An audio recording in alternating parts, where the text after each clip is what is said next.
Oof. Okay, and we are live. And with that, hello everyone, and welcome back to a new episode of Lunch and Debates. I am your fellow co-host Dibo, along with my other co-host Matt. Pleasure to be here. Pleasure to be here. I gotta ask you something. So one, um, I heard you got a job. Congratulations. I think that deserves a round of applause, right? Um, but you work outside, right? Your job is kind of outside work, correct? Yeah. Right. Um, would you say that on what is today, December 21st? Would you say that this is typical weather before Christmas? No, not at all. It was No, like no, no. in the 50s today. I was confused. Like towards the end of my shift, I was close to taking my jacket off. Hmm, My hmm, job, they usually wear like big coats, hmm, typically for like cold weather during the winter. And I'm like, hmm. bro, it's mad sunny. And in my car, I was feeling kind of hot. I'm like, damn, oh, we're like 4 days away from Christmas, man. This is not feeling like winter weather at all, man. And like where we living right now, it's like it was supposed to be near a white Christmas or Hmm. just more cold, like more chilly. So this is very weird right now. Nah, 100%, 100%. Because Colorado's known for snow. Like, we're known as a cold state. And then, like, to be this late into December and it's, like, sunny, like, you could walk around in shorts and t-shirt if you really wanted to. Mhm. It's unusual territory for us, or unfamiliar territory for us.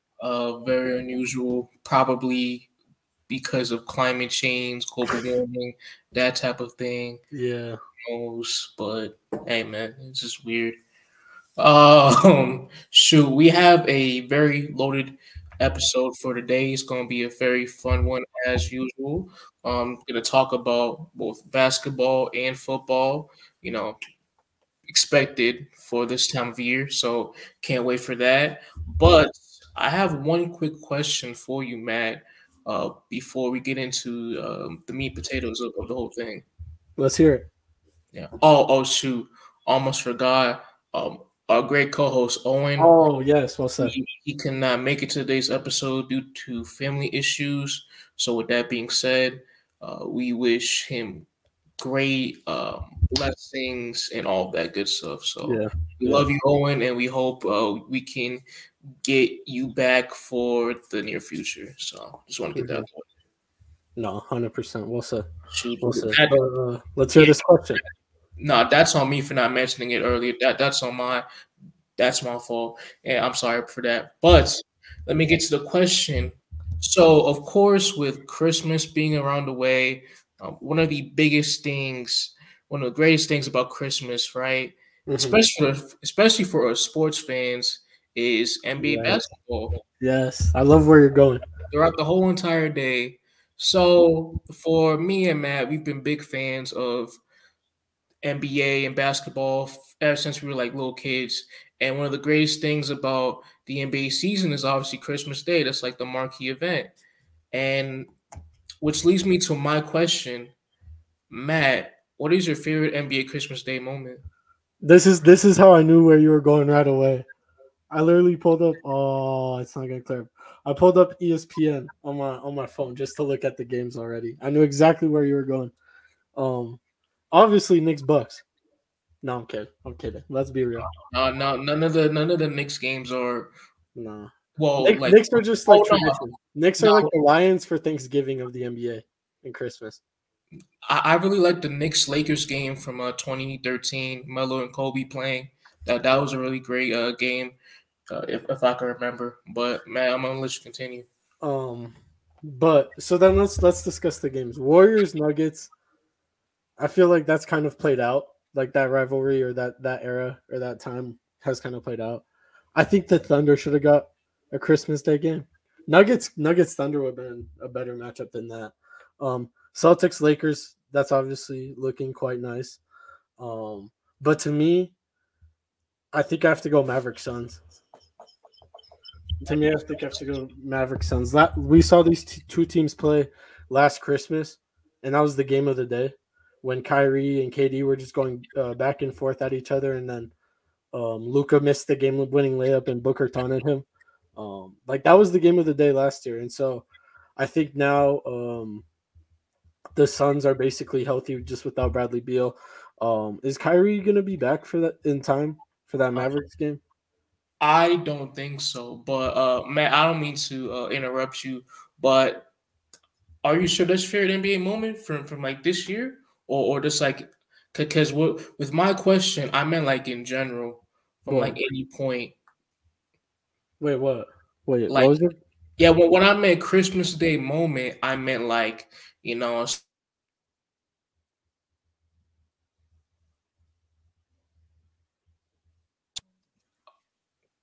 sorry about that a certain game or like a certain individual moment from like past history. Oh, I see what you're saying. Oh, Aaron Gordon dunk on Landry Shamet. Fair Um, enough. that was probably one of the best moments. I was at that game. So like I've never heard the Nuggets building be that loud. Mm. So that was pretty nuts. I'm trying to remember what else. Um, was it LeBron's dunk on Jason Terry? Wait, was it Jason Terry on the Celtics? Wasn't that on Christmas? No, that was in February. I vividly remember. It was in 2013, February of that year. Mm, mm. What about you? What's your favorite Christmas Day moment or Christmas Day Um, game? yeah, I'm gonna have to say D Rose's game winner back in 2011. I vividly remember that like it was yesterday. I Mhm. was at family member's place. Everybody's hanging out. I was watching the game in a different room, and I remember like with the last second to last possession, if I recall, like D Rose had the ball in his hands, isolation, man. Reigning MVP from 2011. So it was just crazy, man. He put the shot up, a little bit of a running floater, and he made it. And game winner, Bulls won that game. Obviously, the season opener of that year too, with the like all the lockout stuff. So for that to happen, right, at the beginning of the year, to have one of the NBA's best players at the time in D Rose, that was a special moment. Yeah, yeah. Another one that just popped up in my mind was Cleveland versus Warriors when Kyrie hit the fadeaway for the win The inside fader, the paint. yeah, yeah, that's a great moment too. Yeah. Well, from the highlight, right, with Kyrie's game winner, you could like visibly see Steph Curry on the sideline, like Hmm. his head was like down, man. He was Yeah. just like, oh no, I know how this is gonna go, man. Kyrie's gonna hit this shot, like God, man, like damn, and PTSD. obviously he hit it, yeah. Yeah. Um, I feel like I remember a really good like Thunder Warriors Christmas Day game for some reason. Um, I don't know why. I just had like a vivid memory of it. I think they played on Christmas. They had Mm. to, right? When During that, KD was still in OKC, probably. yeah, during that time period, but I don't recall. I don't Mm. recall a certain game. Do you have an NFL Christmas Day moment? Because now they've started to do that. Even though I still think NBA kind of rules the Christmas Day game. Yeah, for sure. The immaculate extension from 2016, Ravens versus Steelers. It was in Pittsburgh. It was for the divisional game, Mhm. and like last second, they were inside the 10, if I can recall. Steelers had the ball. They hiked it. Big Ben hits AB on a slant, and then Antonio Brown had two defenders right on him, bro. And then last second, AB stretches his arm out to the end zone like crazy. And if AB didn't reach out to the goal line, they had no timeouts, by the way, and it was like within 15 seconds before the game ended. So if he didn't extend that ball, the game would have been over. And for that to happen, it was just crazy, man. It was a crazy game. Yeah. Um, do you remember the Alvin Kamara 6 touchdown game? Yeah, actually, I think he put up something around like 52 points. Yeah, it was crazy. It was a blowout too. The Saints blew up the Vikings, if I Yeah, remember. yeah. But that used to be a really good rivalry back in the day, Saints Vikings. Eh, it could start back up again depending on what the Saints do, which I don't know at this point. But hey, I mean, like you said, over the past few years, Saints Vikings, especially in the postseason, that was always like a great watch. So, what was it, Minneapolis Miracle? I totally pronounced that. yeah, back in like 2018. Mm-hmm. Yeah, no, that was crazy. Dig sideline. Mm-hmm. But shall we get into my segment of the episode? We got a little news section. We don't gotta take a long time with this. Just go through recent news from the past week. And are you okay with that? Yeah. That's cool. Yeah, we just got two for that. What you And got? with that, starting off with the news section, we're going to go to the NBA. And the biggest news out of basketball right now is the return of Ja Morant. Man, of course, Ja came back from his 25-game suspension. Obviously, we all saw his incredible game winner versus the Pelicans the other night. I don't have the exact stat line right now, but I remember the stat that said he had the most points in a game, 20, 25 games or more back from suspension or injury, which it was kind of like a weird stat, but, we're going to keep it moving. And so for my question with that news for you, Matt, is with the Ja Morant back, can he take the Memphis Grizzlies to the playoffs? Ooh. Well, here's the thing: the West is insanely stacked. The West, like, you could move any team from the West to the East, and they'd be like the 5th seed or higher in the East. But like, tell me what teams are dropping. So these are the teams. These are the top 6 seeds right now: Minnesota, OKC, Denver, Clippers, who are on a 9-game win streak, Sacramento, Dallas. Right. Then you get into the play-in. You have New Orleans, the Lakers, the Rockets, the Suns. So like out of those 10 teams who would be in if the season ended today, like the real only team that I could see could dropping could be the Rockets. I could see Houston dropping. Yeah. I could see New Orleans if injuries. Dropping. And also the Suns, they could possibly drop from those top 10 teams too as well. No, I don't think the Suns will drop. Just because they've shown that they can win games even if only one superstar is healthy.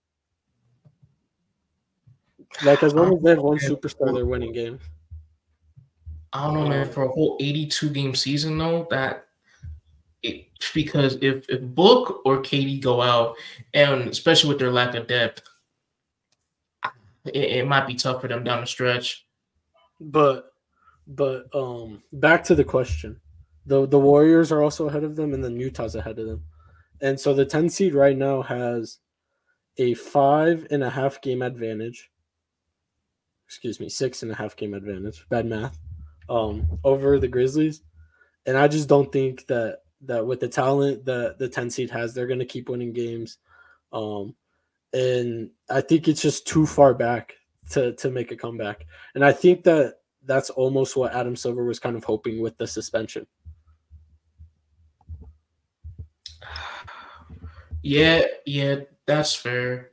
The Grizzlies did not do themselves any favors during Ja's absence. I mean, they were horrible from a roster standpoint. Really, the only consistent shot creator they had was Desmond Bane, and even then, he's not a guy that can carry a team when it comes to being the main scorer and the main shot creator. They had Jaren Jackson having to increase his load offensively, which that's not a guy who can do that. He likes to bank on the defensive end of the ball. Same with Marcus Smart too. You do not want him to be a top 3 shot creator on your team. So just little things like that just led him to this point. Yeah. Plus, like their rotation was just so small. Obviously, Brandon Clark, he was out before the season. Marcus Smart, he's been injured like the last 3 weeks. And so it really was like Desmond Ball save us. And I think Desmond Ball's a really good player. I don't think that you want him having to score 40 plus a night for you to win, though.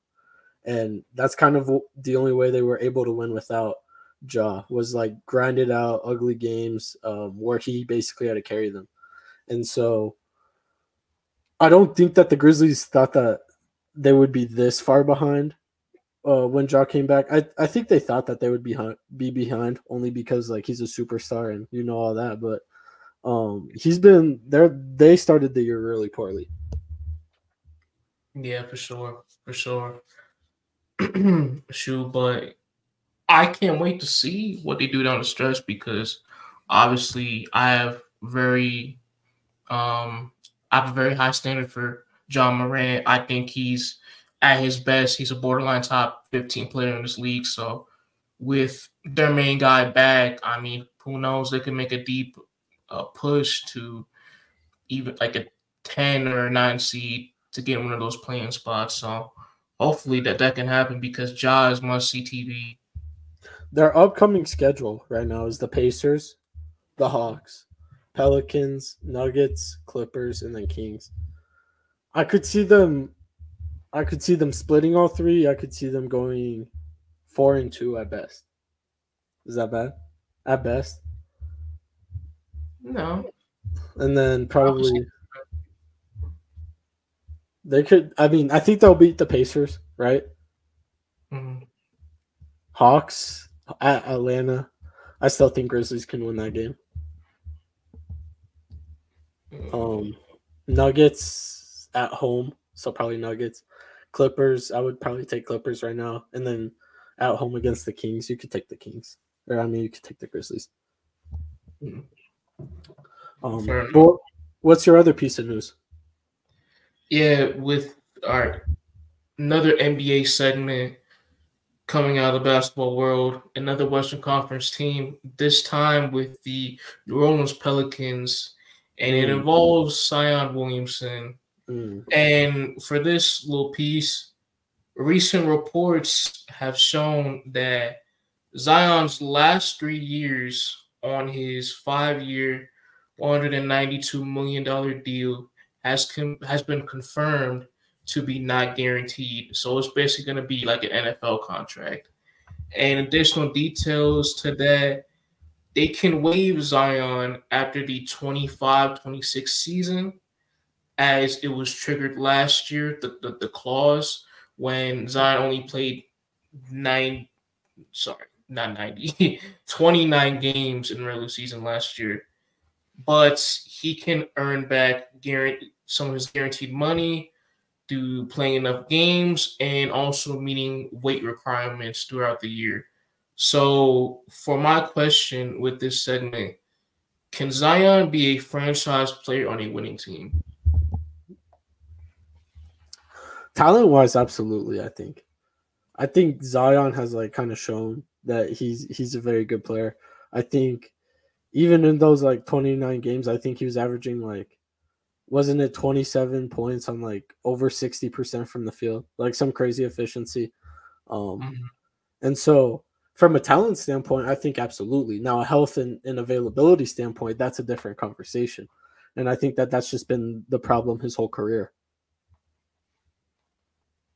Yeah, I'm going to agree with you too on that, man. While Zion, he's on his day one of the best players in the entire league. Like we've known this ever since his rookie season, when he showed his potential on the court whenever he was healthy, right?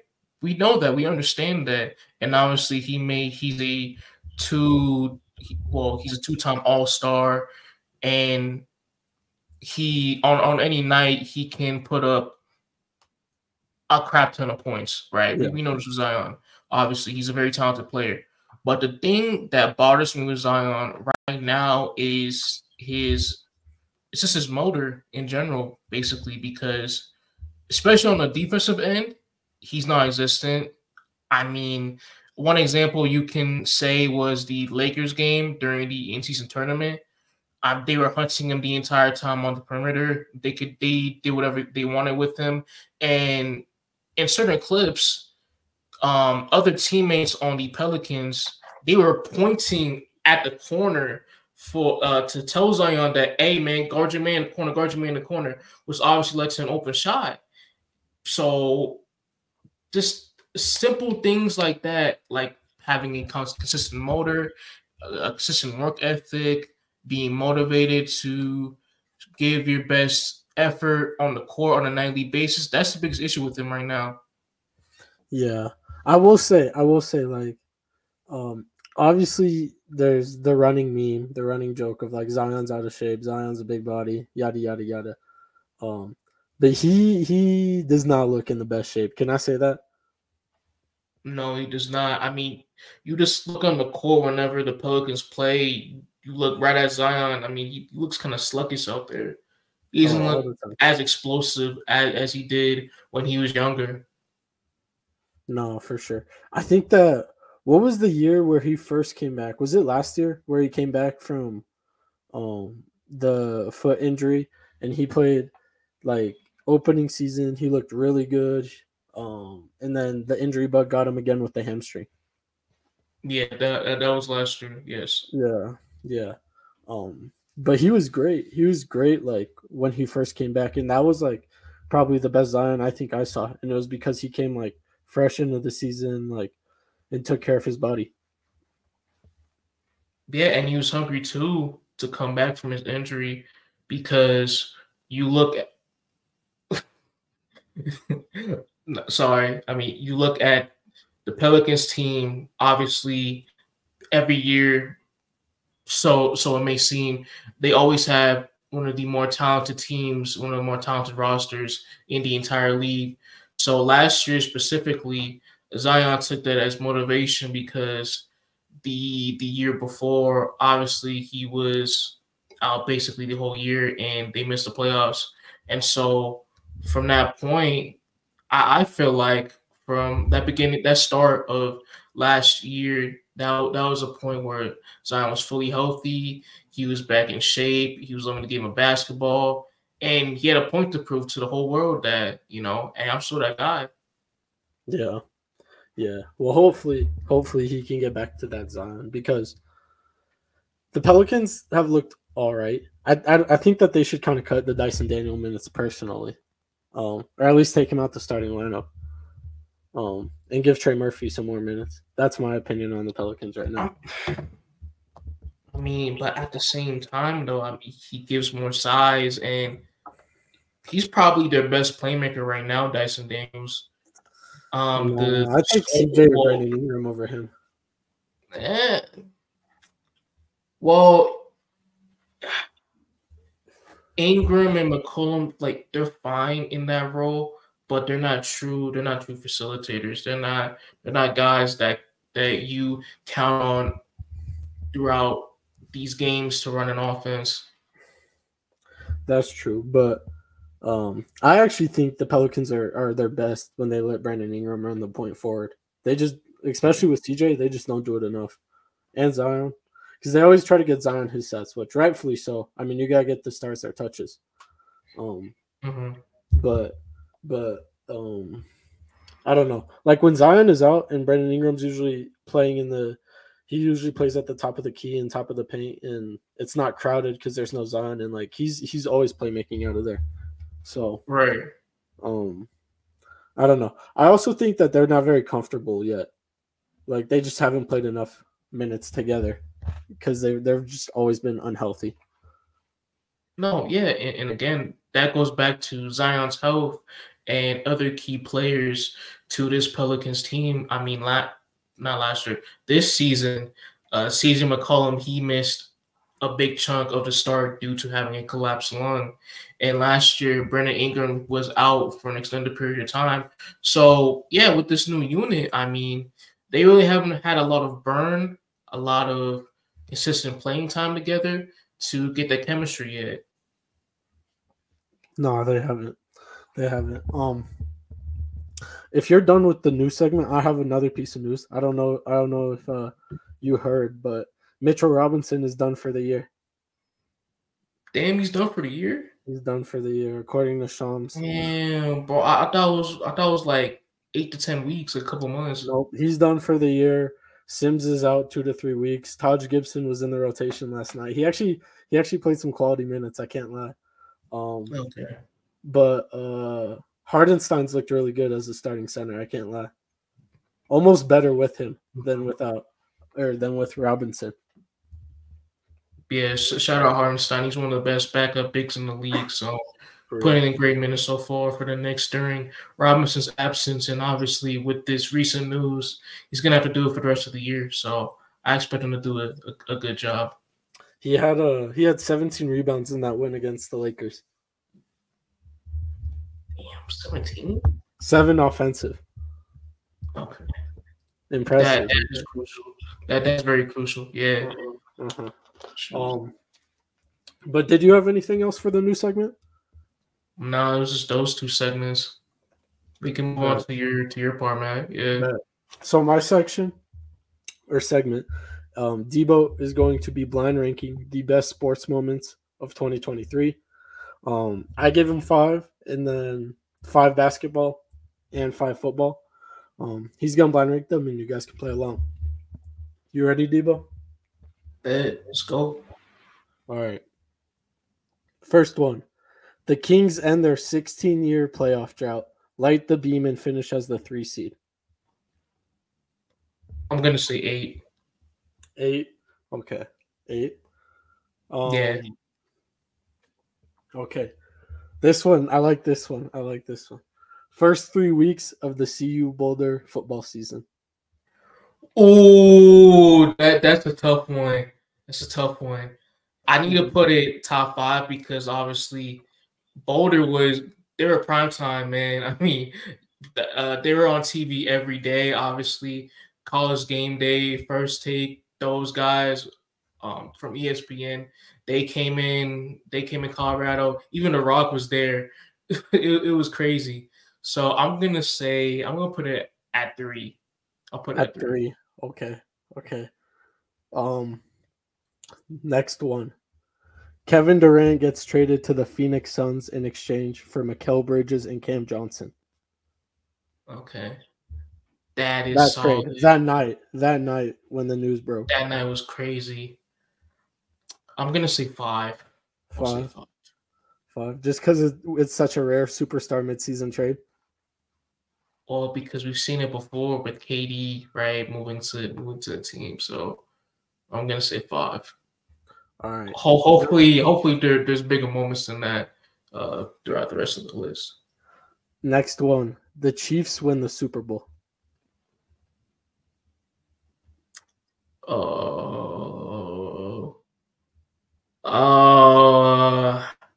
6. 6. I think that's a good placement. I think the list is actually pretty decent so far. Miami and the Miami Heat and their run to make it to the NBA Finals as an 8 seed. Okay, so how many spots do I have open now? So you have used 8, 5, 3, and 6. 8, 5, 3, and 6. I'm gonna put it at 4. At 4. Okay. Yeah. Next one. Daniel Jones and the Giants upset the Vikings in the first round of the playoffs. 10. 10. Okay. Yeah. Really. That game had me kind of hype. I can't lie. Yeah, because even then, there were a lot of people that picked the Giants to upset over Minnesota that game. That's very true. Yeah. Next one. The Nuggets win their first ever NBA championship. 9. 9?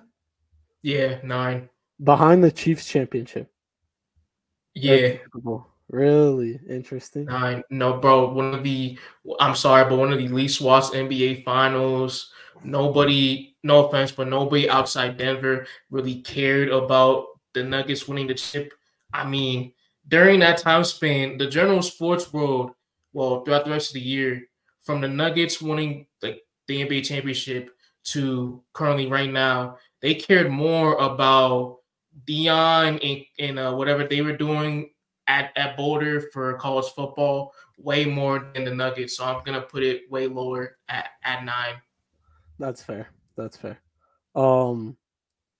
Next one. Aaron Rodgers gets traded to the Jets. Oh, his Achilles injury is not on the list. No, this is just like when he got traded, the spontaneous moment. And okay, you have 1, 2. Right. 1, 2, 7, 8 left. Or wait, no, 1, 2, and 7 left. Yeah, because if it was his Achilles injury, then I put that way higher. But because of this information, I'm gonna put it at 7. It's gonna be at 7. 7. Okay, interesting. Next moment. LeBron James surpasses Kareem Abdul-Jabbar and becomes the all-time scorer of the NBA. 1. 1? Yeah. 1. Okay. And so then this is your 2? This next one is your 2 then. The Jaguars come back from 17 down to beat the Chargers in the first round of the playoffs. Fair enough. You want to hear your list from top to bottom? Yeah. So 1, you have LeBron James surpasses Kareem Abdul-Jabbar and becomes the all-time leading scorer of the NBA. At 2, you have the Jaguars come back from 27 down to beat the Chargers in the first round of the playoffs. What was your 3? Your 3 was the first 3 weeks of the CU Boulder season. Number 4 was Miami in their run to make it to the NBA Finals as an 8 seed. Number 5 was the KD trade. Number 6 was the Chiefs winning the Super Bowl. Number 7 was the Aaron Rodgers trade. Number 9 was the Nuggets win their first ever NBA championship. Or wait, I missed number 8, didn't I? You mean 8, right? Number 8 was the Kings ended their 16-year playoff drought, light the beam, and finish as the 3 seed. Then Nuggets win their first ever championship. That was 9. And then 10 was Daniel Jones and the Giants upset the Vikings in the first round of the playoffs. Okay. Not a bad list. Not a bad list for the blind ranking. I mean, for a blind ranking, like I'm pretty happy about it. So yeah, facts. Pretty happy about it. Although I would put the Nuggets up a couple spots with that new information. So yeah, that's fair. Like the list being fully put together, I'll put the Nuggets up higher. But that's a fine list. Yeah, sure. I would have it above the Aaron Rodgers trade. Yeah, I think. But shall we get into the main segment of the episode? Yeah, we'll do that. So we're gonna go into NFL for this main segment, and obviously with the early season heading into the close, one of the biggest events of the year when the regular season is over is Black Monday, and that's where all of the coordinators, coaches, even GMs in the NFL world get fired on that day. So with that being said, for this main segment, we're going to play a little game called One More Year or Cut. And for you, Matt, I have a list that has some of the NFL coaches who could potentially be on the hot seat for this year.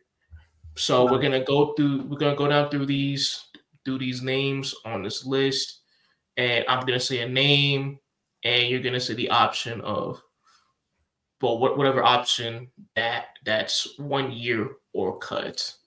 So I'm gonna play the game. Wait. So I say 1 more year or cut? Yeah, I'm gonna say a name, and then you're gonna say 1 more year or cut. Okay, bet. And obviously, I'm gonna go after you. So. Okay. Nice.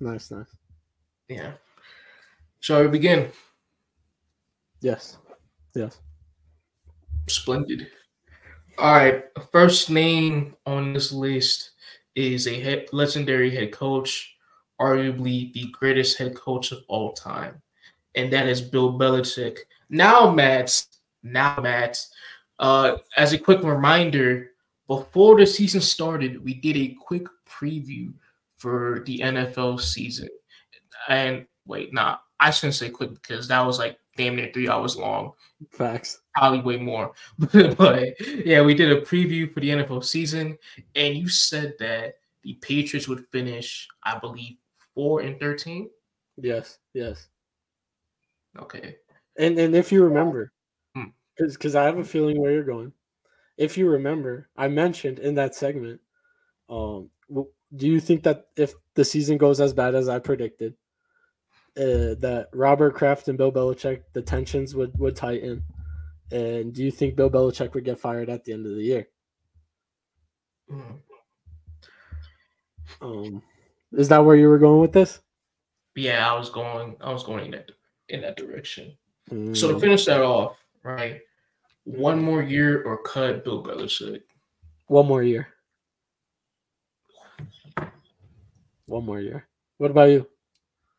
I'm gonna say cut. Ooh, you want to go first or me? You can go first, Matt. Here's the thing. Here's why I say 1 more year. The defense is still great. Like, we know that Bill Belichick is capable of coaching a defense, and he hasn't lost that trait in him, right? I mean, he held the Chargers to 6 points. The Chiefs, I think the Chiefs scored like 27, but it was like the Chiefs, they didn't look that great on offense. There was the other team. Who did they hold to really low points? Oh, the Colts to 10 points. Bill Belichick was the first coach to lose 3 games scoring under 10 points. That was the stat. Yeah, they also allowed 6 points to the Chargers. It was a 6-0 game at a Gillette Stadium. Yeah, they lost. So I think that this year they're obviously going to get a high draft pick. I think you take whoever you like. There's a lot of quarterbacks, and I don't know the college game too well, so I'm not going to put a name in there. But they take whoever they like, and they give Belichick 1 year with the rookie. That's my thinking, because I think you have to move on at quarterback and just hope that you can find a good quarterback like C.J. Stroud, who, irregardless of receivers, can just light it up. Fair enough. But you said cut. Why did you say cut? Well, okay. Let me explain. I've been on this decision for a minute right now. I've been kind of flip-flopping as the weeks go by. And with my decision, I am going to say 1 more year with Bill Belichick as the head coach. And I'm going to cut Bill Belichick, the GM. And a lot of people, when they're evaluating Bill Belichick's future status with the Patriots, they're not taking into account the poor job he's been doing as the GM, which dates back to like nearly a decade. But I'm just gonna keep it within like recent times. Moves like signing Juju and letting Jacoby Myers walk, signing Jonnu Smith and Hunter Henry to big deals, which Hunter Henry has paid off in some sort of way. But Jonnu Smith, obviously, he got moved to the Falcons over the past offseason. And also letting Joe Thuney walk to the KC Chiefs, and other moves as well, whether especially in the draft, including them getting Tyquan Thornton at wide receiver from last year's draft. I believe that's been a big miss. And so with that being said, I just feel like, obviously, coaching-wise, Belichick is still an elite head coach, especially on his side of the ball. Game management, especially with going forward on 4th down, being more aggressive, he needs to do a lot better on as a head coach. But when it comes to scheming up defensive game plans, he's still elite at that. He's still generational at that. And we've seen that throughout the year. But he also I don't mean to interrupt. But in that Kansas City Chiefs game, I was very surprised when on 4th and 2, he actually went for it for once, and they scored a touchdown off of it. So I'm hoping he does it more. Exactly, because in instances like that, the majority of the time his team punts it. The Patriots punt it, just banking off the defense. But moving on, right, with how this team is currently structured, I think Belichick is still a guy that can nurture young players, especially defensive young players, like a Christian Gonzalez, like a Kyle Duggar, like a Josh Uche, to be contributors from the get-go. I feel like he's still great at that. He's still good with game planning. But I feel at this point, for the Patriots' near future, he needs to let go of the GM job, duties. No, I would 100% agree with that. I would change my answer to the keep him one more year as coach, but get a different GM for sure. And bring back Josh McDaniels. Is that the plan? Hell no. No, Josh McDaniels should never have an NFL coaching job ever again. Like, I'm sorry, never. Hey, something about him in a Patriots OC hat makes him go crazy. No, The visor. They're gonna give him a job too. 100%. I'm Belichick likes his not people. gonna be surprised. Yeah, he's gonna give his people jobs. I mean, we looked at Judge Patricia too. Yeah, so even his own son, he's a defensive coordinator. Which, no disrespect to him, him and Gerard Mayo as the defensive coordinators, they've done a great job over the past years on that side. So no disrespect, but still, that's another example. Yeah. Don't mess with the haircut though of his son. Can I say that? Yeah, you can. All right, next name on this list: Steelers head coach Mike Tomlin. Wow, great name. Wow, because you could go either way with this. I'm gonna say one more year. I'm gonna say cut. Huh? I'm gonna say cut. You're gonna say cut? Yeah. Explain your rationale. I think it's about time for them to move on. Obviously, Mike Tomlin with the Steelers went to 2 Super Bowls, won one even, lots of success, especially during the earlier stages. But at some point, with the chemistry, the culture in the roster declining. I mean, we've seen this year Deontay Johnson.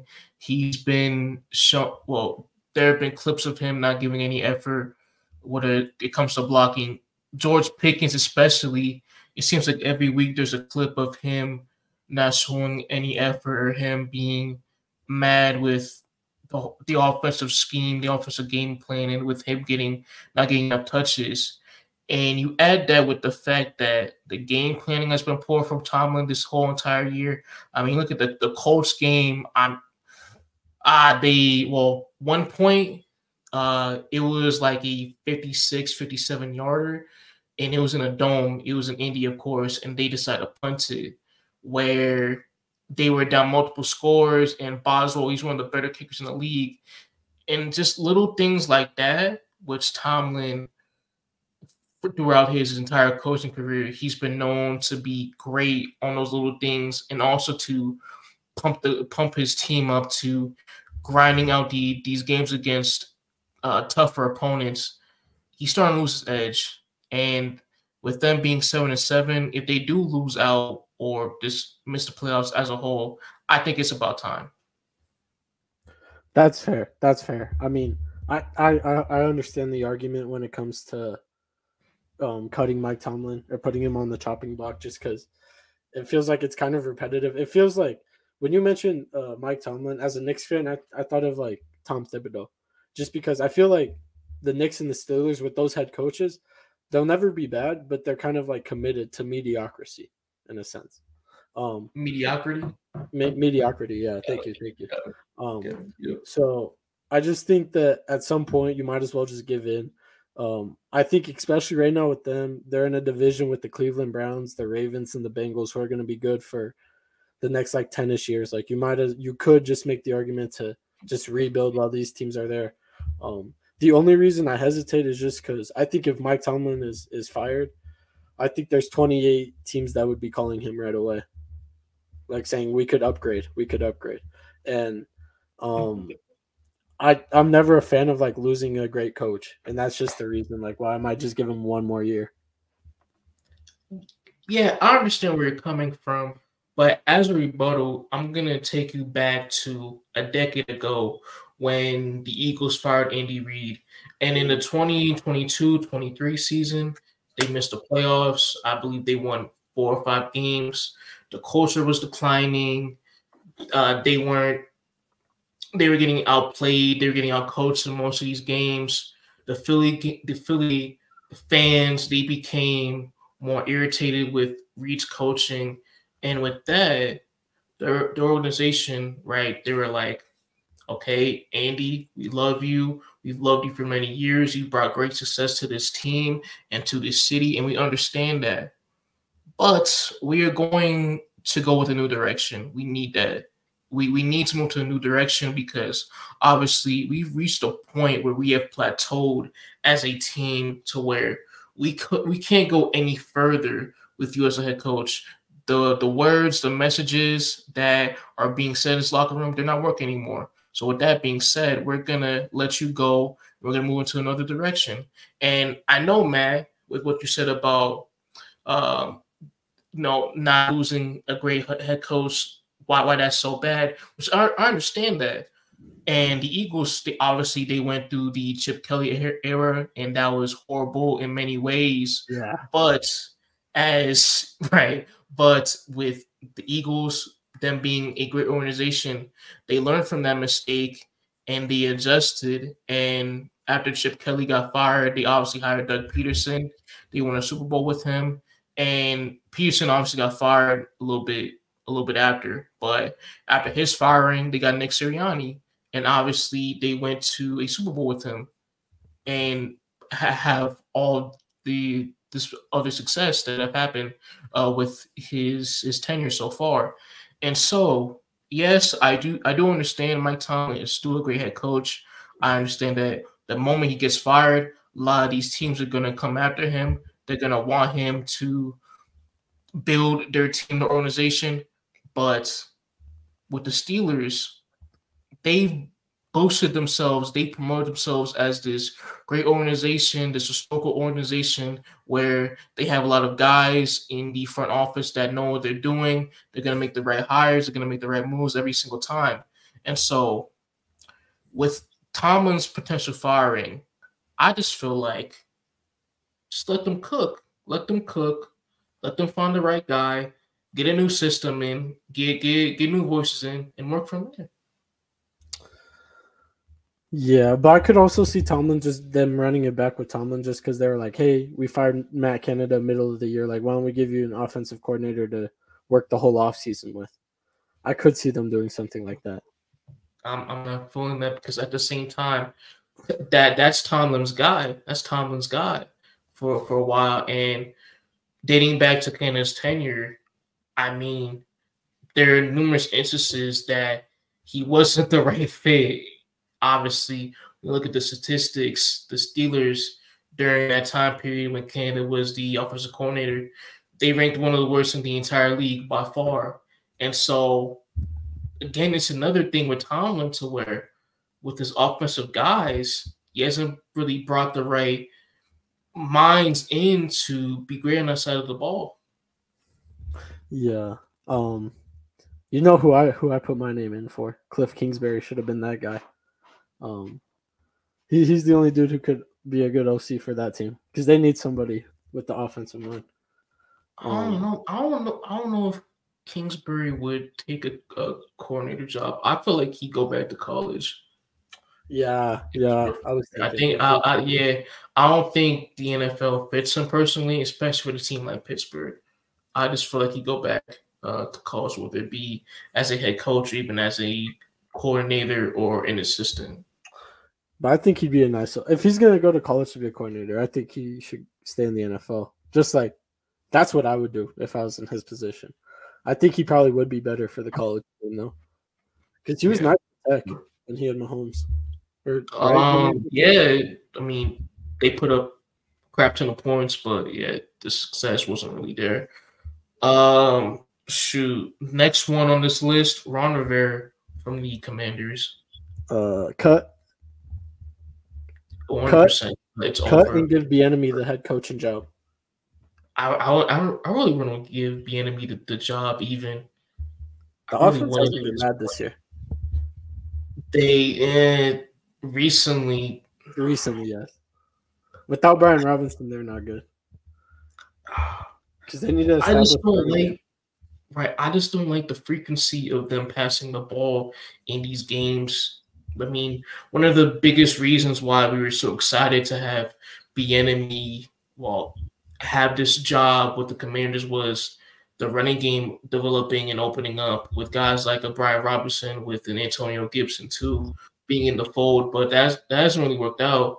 And you can say, oh, that's because they've been in shootouts, they've been down in a lot of these games throughout the year, which, okay, yeah, that's fair. But at the same time, they haven't really been able to get the run game going this entire year. Yeah. And also the development of these young players too. I mean, Sam Howell, he's been very week to week. Jahan Dotson, he was even getting completely like phased out of the offense earlier in the year. Curtis Samuel's getting a lot more touches than I was gonna say Curtis Samuel again, but Jahan Dotson too, and other guys like a Daimi Brown, and even Robinson and Antonio Gibson, just younger guys having their development being plateaued throughout this whole year. Yeah. But I think Ron Rivera is probably the most obvious cut. I think right now, in my mind, he's probably the worst head coach in the NFL. Would you agree with that? Either him or Dennis Allen. Yeah, you could say that. I mean, the defense is just completely non-existent. Yeah. Like, I know they fired Jack Del Rio, which he was kind of an scapegoat, him being their former DC. But since him being fired, I mean, the defense has been worse. Like, legitimately, like no pass rush. The secondary has been getting torched week after week. Just schematically, it's been very poor. Very, very poor. No, and as a head coach, you have to own your side of the ball. And like, Rivera is supposed to be this defensive guru, and I think they actually have the worst pass defense in the NFL right now. I think I saw that statistic the other day. Sure, I bet. Like like their secondaries are getting cooked every single week. Tyreek was licking his lips against them the entire game. Bro, I mean, like the Rams game too. Cooper Kupp is going crazy. Cooper Kupp got the most wide open catch of his life. Yeah, bro. Like that too. The DJ Moore game when he was going crazy on Thursday night. Sorry to Brian. I said Brian. Sorry to Emmanuel Forbes, man, but he got torched the entire game. It was bad. Mm-hmm. The two Eagles games, both AJ Brown and Smith, they were getting busy. Like the Broncos game, they were cooking. Like so many instances throughout the entire year to where the secondary even the defense in general hasn't been up to par. It has been very bad. So yeah. Who's the next coach you got on the chopping block? Sean McDermott. Wow. If you asked me this 3 weeks ago, it would have been cut. Now that you're asking me now, I say 1 more year. Yeah, I'm going to agree with you on that 1 more year for McDermott as well. The firing of Ken Dorsey at OC and them putting in Joe Brady has been immense for this team, especially when it comes to the running game. Yes. Because in that 3-week span, the only thing that changed was Josh Allen went from never having a rushing team to having an elite rushing attack. Yeah, and that's good on him to make the decision, because while McDermott, he doesn't run plays defensively, he's the guru when it comes to bringing in assistants to become the play caller offensively and defensively too, as well as managing the game. And with the firing of Ken Dorsey and them bringing a guy like Joe Brady in, who's had a lot of success, especially when it came to LSU that 1 year with Joe Burrow and Ja'Marr Chase when they won the national championship. He has brought an identity to this Bills team with the run game. James Cook has been unleashed, and we saw that last Sunday too versus the Cowboys. He was going crazy, and with how this team is currently constructed, that's going to take them so far, so far, because when it came to their offensive scheme these past few years, it was just Josh Allen, please save us. Please carry us, Josh. Do everything for us. Stephon Diggs, too. Please carry us. Please. Like, just the passing game and overall the offense is banking on those two guys to be great consistently. And obviously, when it comes to winning a championship, that that hero ball, it's not going to win you championships. It's not going to win you Super Bowls. So just them that decision, McDermott making that decision, that alone for me just saved his job, in my opinion, by one more year. Yeah, I 100% agree because I think after the Denver game, that was kind of when the fire Sean McDermott train really like started to take off on social media and in the comment sections and rumors and stuff like that. But No, we don't were forget talking. about the Eagles game too. Don't forget about the Eagles game too. Him not allowing Josh Allen to get to cook with the last possession of regulation before overtime. That was a big Yeah, decision too. but they I mean they win that game if Allen and Gabe Davis are on the same page. But me and you were talking about it before we started the podcast, and we have the Bills as our second best team in the AFC at the moment, and I think it's heavily on Sean McDermott and the way he's been able to turn the team around. Yeah, absolutely. I mean, when you look at the AFC right now, there are a lot of question marks when it comes to the big contenders, with the Chiefs, especially the Dolphins, teams like that. So Buffalo, it's wide open for them to make a deep run, man. It's their time to make a Super Bowl push. 100%, 100%. Next coach, Yeah, Mike Vrabel. one more year, and this is a no-brainer to me. Yeah, I'm giving him one more year too. Bro, we as NFL fans, we need to see Vrabel and Will Levis, that duo for a full season, man. Because that's electric. That is electric for sure. And we saw that during the Dolphins game, obviously. That ending, that crazy finish. Wait, is Vrabel on the hot seat? Well, he could potentially be, because if obviously the Titans, they've been eliminated from the playoffs, which means they've been out of the playoffs for 2 straight seasons now. So some people could say, yeah, he's on the hot seat. No way, no way. Vrabel is a top 10 coach in the league. I think you could argue for even higher.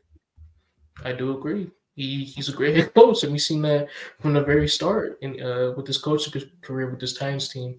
Fun fact. Vrabel, the only head coach to make it out of the Bill Belichick coaching tree and succeed. I don't count Vrabel being a part of that coaching tree. Was he just a player, or was he in the coaching department? He was a player. He was okay. a player. Right. I'm almost certain. Then yeah. Bill me- Belichick actually has no successes. Let's see, because he initially had his start at Ohio State, and then he was the linebackers coach with the Texans, became a defensive coordinator, and then he got hired as the head coach of the Titans in 2018. Fair enough. Yeah. But do you think Bill Belichick's son is going to be a good coach if he gets the opportunity? I don't even know. Which when you said his coaching tree, Belichick's coaching tree, I mean Bill O'Brien, that's a name. What was their success? Beating the Bills in a wild card game? Wasn't that the furthest? I mean, for what? Okay, all right. The very end of his tenure was obviously really bad, especially with him being the GM. That was horrible. Trading Hopkins. Yeah, but when you look at his entire tenure as a whole, especially at the start, I mean, it was successful for the lack of talent he had. I mean, he took the playoffs. He took the Texans to the playoffs with Brian Hoyer being the starting quarterback that year. They made the wild card game. Yeah. No, I'm saying he's probably the best to come out of the Belichick coaching tree, though, because McDaniel's awful. Patricia, Brian Flores, Brian Flores, Brian Flores, Brian Daboll too. So those might be the Daboll was in the Bills, I thought. I believe he was a part of the Patriots coaching staff before he became a Bills OC. Yeah, let me make sure. Damn. So is Brian Flores getting a job this year? Or do you think he's with how the Dolphins tenure ended? I don't think he is. Just unfortunate. Yeah. Because Yes. Daboll was the tight ends coach with the Patriots from 2013 to 2016. So yeah, he is part of that coaching tree. fair play, fair play. There you go. Good call, good call. But yeah, Vrabel should not be fired. No, not at all. I mean, the AFC South, it could possibly become even more competitive next year, depending on what the Titans do, especially having their potential franchise quarterback in Will Levis, him showing flashes since he became the starter. I mean, Vrabel's still a great defensive mind. I don't know if they're gonna keep Henry or not next year. They could possibly. I don't know what his contract is at the moment, but if he is under contract, they could possibly trade him away, get some more assets. The online could get built up again. They already got Skoronski as a good piece on that side. While receiving core, they still got DeAndre Hopkins there. They just need to get some more pieces too to make that more complete. And defensively, with his coaching, Vrabel, they're gonna be at worst a solid unit throughout the entire season. So who knows? They could become a playoff team next year. Yeah. Ooh, playoff team. I will say, Treylon Burks has actually looked better the last couple games, which is exciting for them, because if he and Levis can start getting some chemistry going, it'll open up things for Hopkins, and you can still work in Westbrook Akini. Obviously, Henry. Is it time for Tajay Spears, or is it still Henry? I don't know if Tajay Spears could be a true running back one. But at the same time, I think he should get more burn next year because he's a very explosive back. Yeah, that's very true. I think I can guess a couple of the other coaches you have on this list. Yeah, let me go through these. Yeah. Next one, Brian Daboll. No, one more year. 100% one more year. Yeah, one more year too as well. I think they gotta bring in a new quarterback in. The Daniel Jones era is over. But with what I've been seeing from that Giants team, these past recent games with Tommy DeVito, they're still a very competitive unit. They're still without talent, obviously, especially offensively, but they've been competing for most of these games. The offense has still looked competent with a third string quarterback in DeVito, which, no disrespect to him, he's been solid. But at the same time, just want to get that out the way. So yeah, man, I still give Daboll another year. Yeah, no, for sure. Because they just went on a 3-game winning streak. They weren't that far outside the wild card before they lost last weekend to the Saints. But you have to give Daboll another year just because of how good they were last year. And I don't think they've even been that disappointing. Like record wise, I think that this is like if you told me that the Giants would have finished with 6 or 7 wins at the end of the year, I would have been like, okay, that's normal.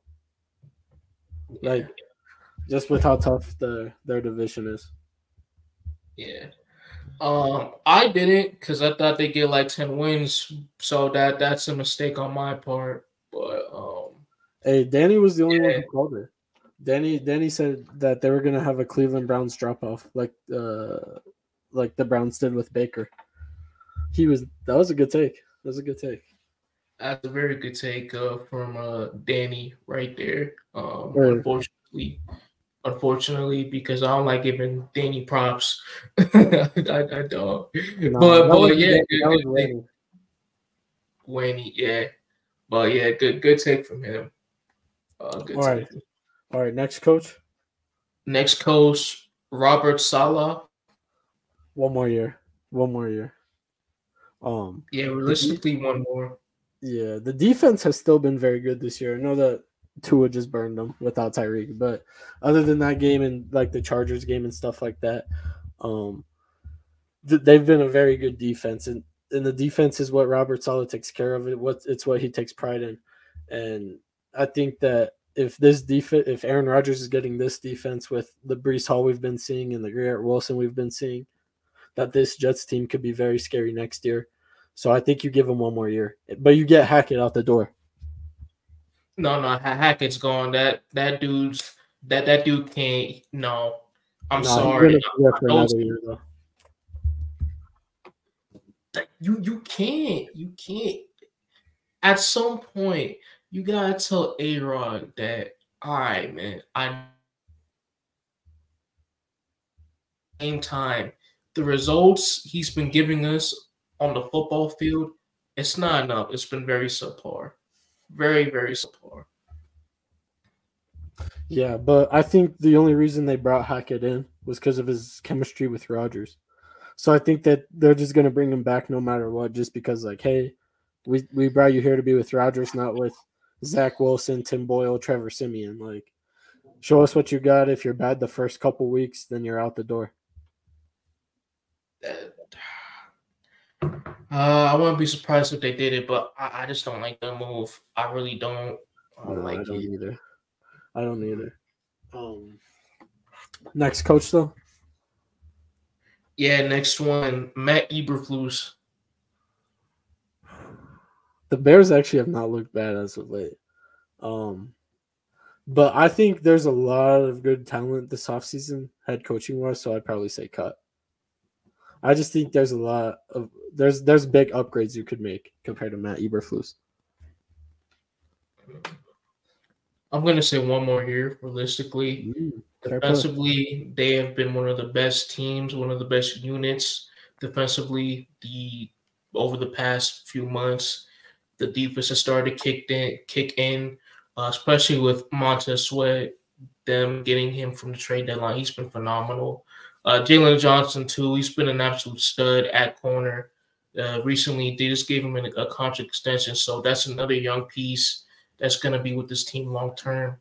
So I think, yes, you give him the extension for one more year, but next season, him and Ryan Poles, if they don't even get like 9 wins at minimum, they're gone. It's over. It's over. Well, I think they're bringing Justin Fields back for sure. So their pick should be Marvin. I don't think. No, he's not coming back. Wait, you don't think Fields is coming back? I don't think the Bears would trade him. I don't think. I think either. I don't even think they're going to keep the number one pick. Personally, I think they're going to trade it for a ton of assets. Just like they did with the Bryce Young pick.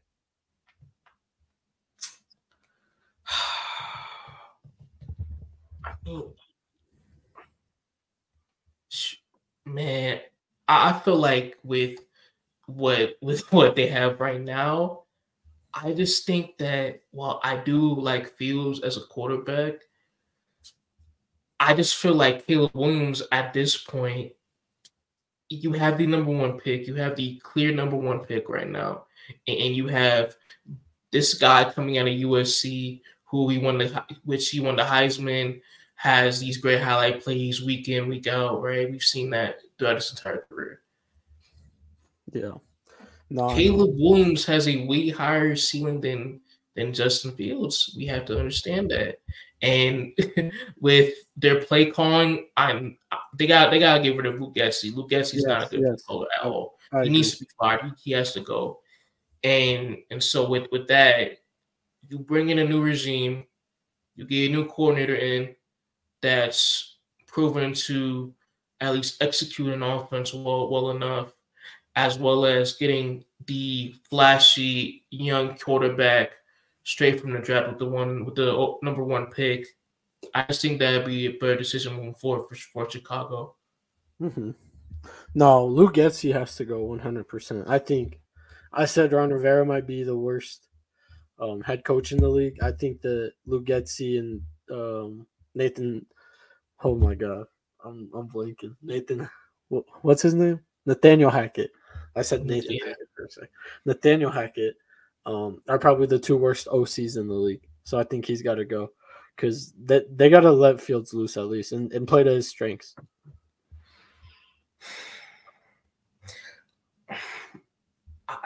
Okay, I understand where you're coming from with Fields. I do get that. But at the same time, man, I'm looking at these games, I'm looking at the film.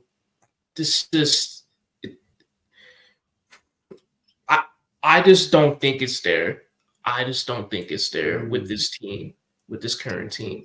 And possibly it could be there if he can move to another team and get another play caller. But at this point, the inconsistencies of Justin Fields on even like a throw to throw basis, it just worries me too much. And I feel like at this point, you trade Fields for more assets and you get Caleb Williams, even Drake May. You try to pay Drake May even at that one spot. I feel like the roles have switched. If this was like, because a year ago, I was saying that Fields was not going to be it, and you were hyping up Fields like I was hyping up Pickett, and now I'm the one like that's kind of arguing for Fields, and you're saying now let the man go. The roles have reversed, but regarding Fields, I just think that they gotta give him. I don't know. It's tough though, because I was gonna say I think they at least got to give him a year with a competent OC. But then again, if you wait a year, Caleb Williams isn't in the draft. Yeah, he's already gone to another team, which exactly. I believe that Williams has a way higher ceiling than Justin Fields. Yeah, I like Williams. I do like Williams. I can't lie. But I'm telling you, they're just going to trade that number one pick again. It's so Ryan Polis. So Ryan Polis. He also knows that the team that trades for the first pick isn't going to use it on Marvin Harrison. So I think he might try to trade the first pick back and then hopefully get like a third or fourth pick and try to go wide receiver. That is very possible. I do agree. That's very possible. All right, next head coach. Yeah. It's the last one on this list, and we're gonna have a little bit of fun with this one. So for this one, I have here every NFC South coach currently except the Panthers spot. So wow. Arthur Smith, Dennis Allen, and also Todd Bowles. This is excellent because when you said you had one more, I was like, in my head when I told you earlier, I was like, I think I know some of the coaches are going to say.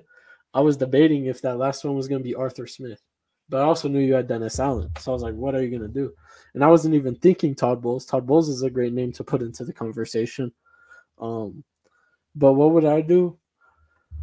Todd Bowles probably one more year because I think the Buccaneers are going to win the division. Baker's looked really good with them, and the defense has still been good every single year, even without Brady, with or without Brady. But is winning the division, this weak division, is that going to be enough though? Probably not, but I think that's what they want to do right now. I think that's just the direction. If they wanted to rebuild, they would have already traded Mike Evans. They would have traded Levante David or Devin White. Like they would have moved on from these pieces. But I think keeping them, bringing in a quarterback like Baker was to try to compete. And I mean, they're going to win their division, in my opinion. I know that when we did our playoff predictions last episode, I had the Falcons, but last week's results may have changed that. So yeah, that was bad. So I think you give Todd Bowles one more year. Okay. What about the other two? Other two, Dennis Allen, I said worst head coach in the league. He's for sure fired, or cut.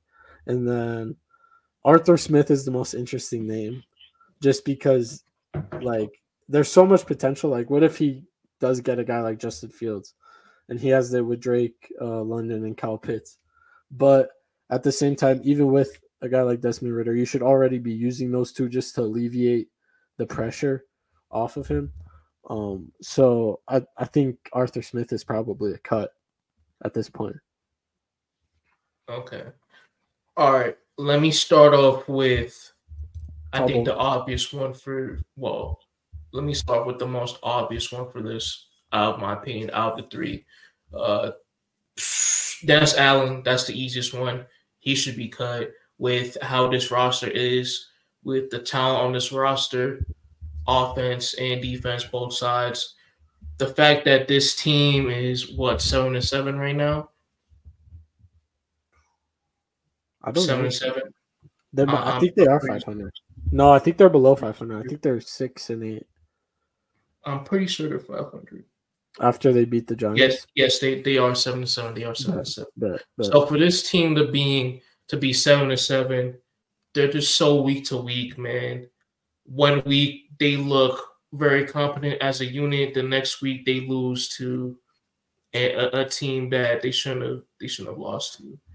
So I feel like for Dennis Allen at this point, they should have been gone last year, because last year was even worse when it came to a scheming and even game manager standpoint, because that was really poor.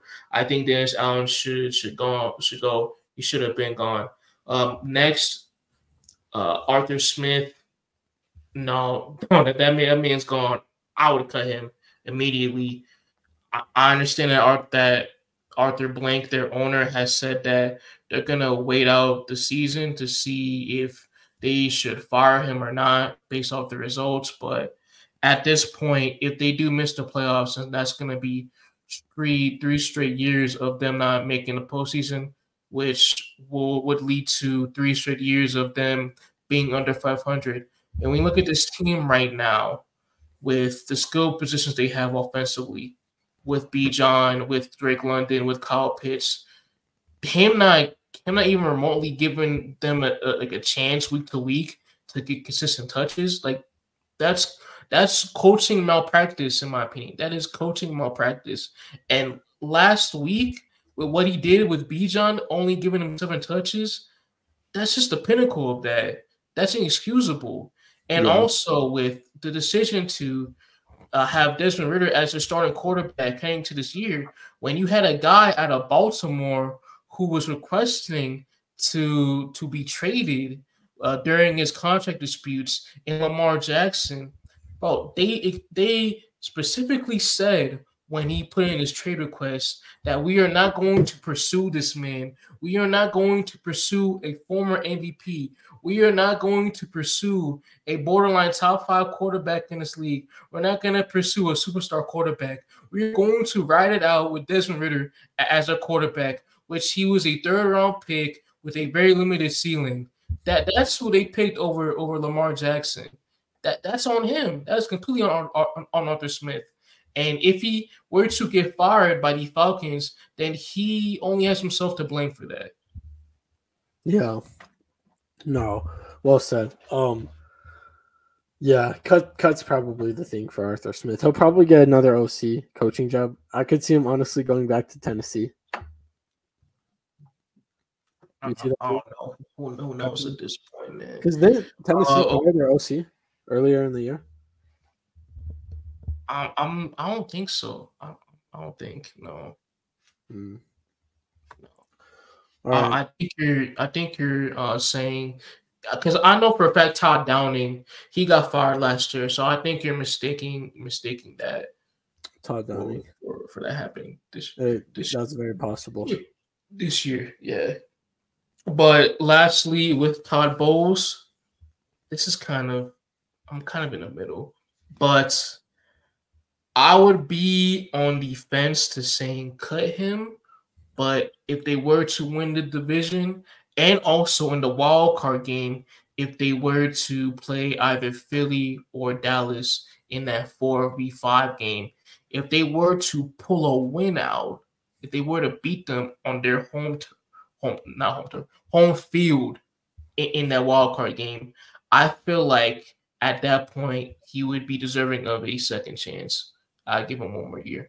But for now, I would cut him because from a game managing standpoint, he's been very poor during this time with Tampa, especially during that game versus the Texans. The reason why CJ Stroud, he was able to cook on that last drive with that game-winning touchdown was that he took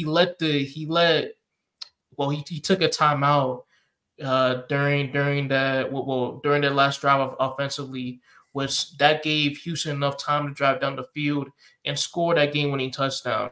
So that's a massive example. So currently at this point, I would cut him. But if he were to pull up a huge upset against one of those teams I mentioned in the playoffs, then he deserved to get another year. No, that's fair. I think that's fair. Moving on. Was that your last coach? I think that you said that was your last coach or last We're coach's done. team. Yeah, that's it. So who do you think's winning tonight? I'm gonna go with the Rams. Better coach, more weapons. I feel like the key matchup is going to be Puka and Cup against that same secondary, especially at corner. I think that's going to be a huge matchup. If they're able to get some extra yardage through the ground, then being able to establish the short intermediate game, I think that's going to be huge for them. Yeah, give me the Hall of Fame quarterback in this one.